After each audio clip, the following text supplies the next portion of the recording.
Takže ahoj, v tomhle videu vám ukážu, jak udělat takhle půl na půl nehty a budete k tomu potřebovat jenom lepící pásku. No a já se tady koukám zrovna na Google a našla jsem tady tohle a to je něco úplně strašného. Ty okraje tam, tady takhle. A to je jako rozdíl. Tady ty dvě, nebo tady to nad tím. No, ale každopádně to je prostě hrozný. Takže, já jsem se tady utrhla takovej kus lepící pásky a dáme si to takhle nějak od rohu k rohu.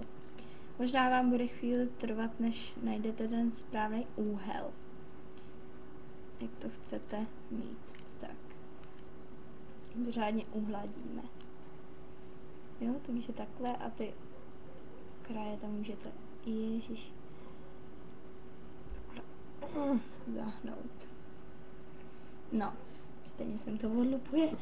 Tak a já teda používám tenhle ten od Avonu Nile a je to odstín dekadence.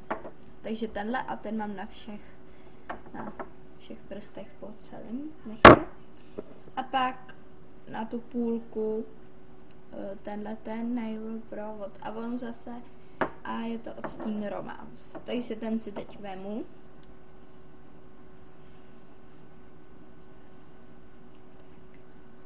A takhle tím přelakuju a musím jako zajet až na tu pásku, aby se to obarvilo úplně u toho kraje té pásky.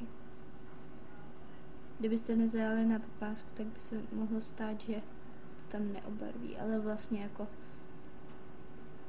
nemusíte se bát prostě. A pak to sloupneme ještě, když je lak čerstvej. Tak. A vypadá to teda takhle. Tady se mi to zrovna udělalo úplně v tom, ale to potom odlakujeme. A tady na tom, třeba tady, to je takový trochu prostě kostrbatý, ale to nevadí. Tak. A zase si takhle. To je moc. No. A dáme to zase takhle. Nějak to tam musíme naštelovat.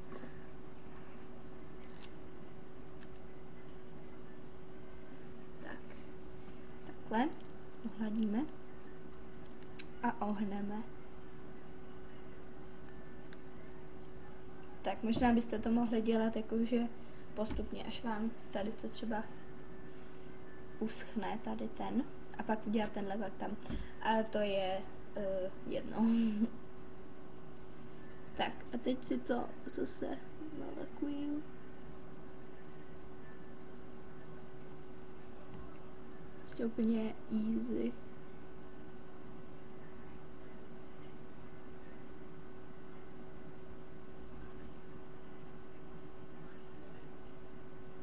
No.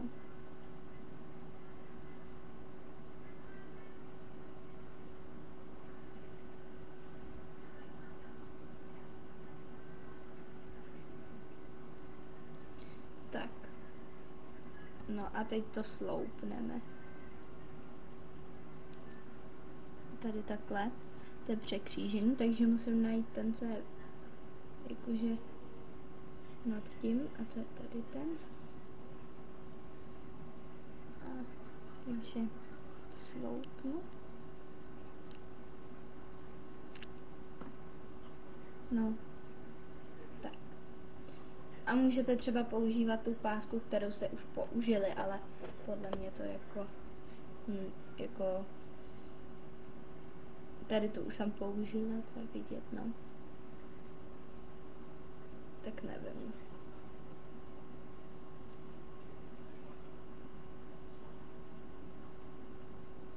Abyste třeba neplejtvali páskou, no. Tak a teď to zase přelakujeme.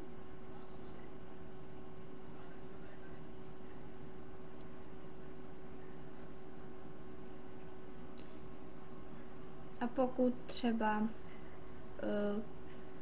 nestíháte, nebo jako nevím, ten, kdo nestíhá, tak si tohle asi dělat nebude, ale jako pokud to chcete mít rychle hotový, tak můžete použít tady to. A to je takový prostě spray. A je to od Avonu. Nečekaně.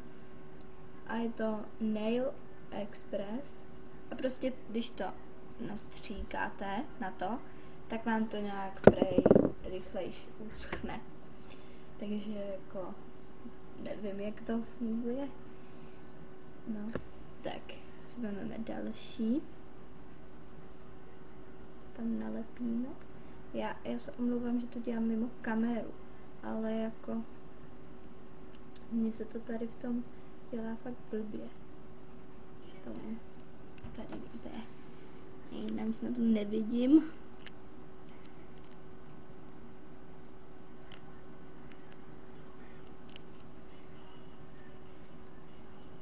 Tak. Zase to pořádně uhladíme. Rohy tam dáme, tak. No a přelákneme. Tady to se mi zrovna odlupuje, takže je lepší používat novější izolepy. Nebo prostě nový, který jste nepoužívali. Protože ty rohy se vám můžou odlupovat a pak se to dostane pod tu pásku. Takže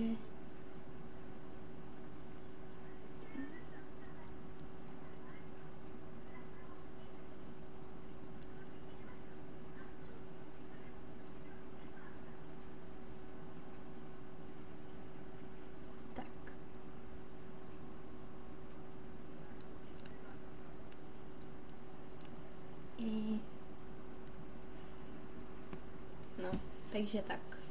A teď ještě poslední nehet.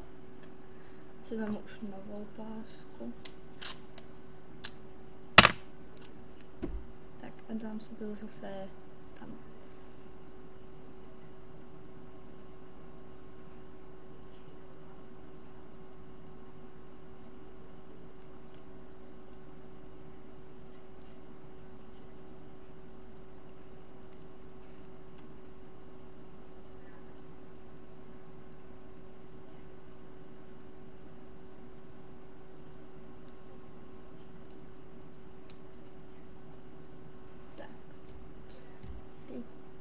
Opět přelakuj.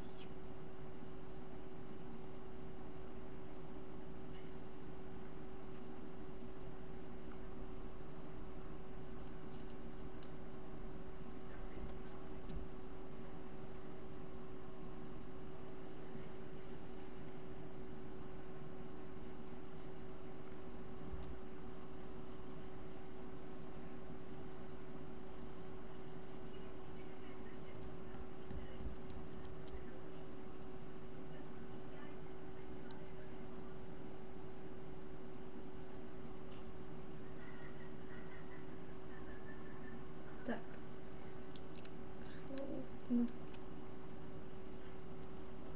No. Takže takhle to nějak vypadá.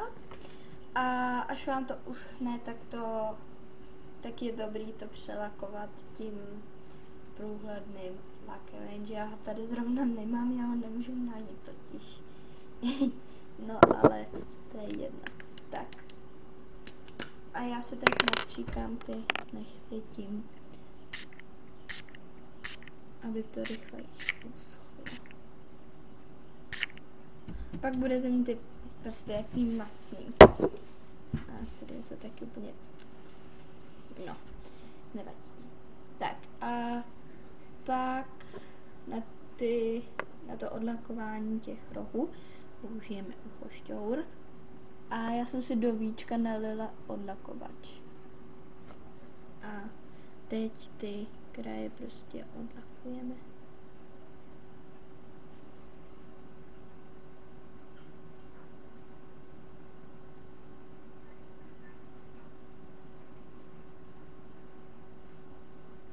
Vidíte tady, že jsem to dostala na to fialový.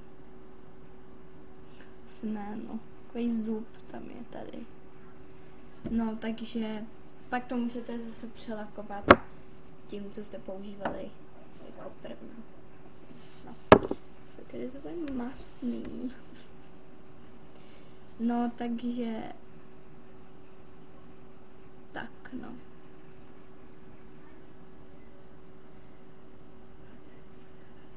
Doufám, že to využijete, že tohleto jste to ještě neznali.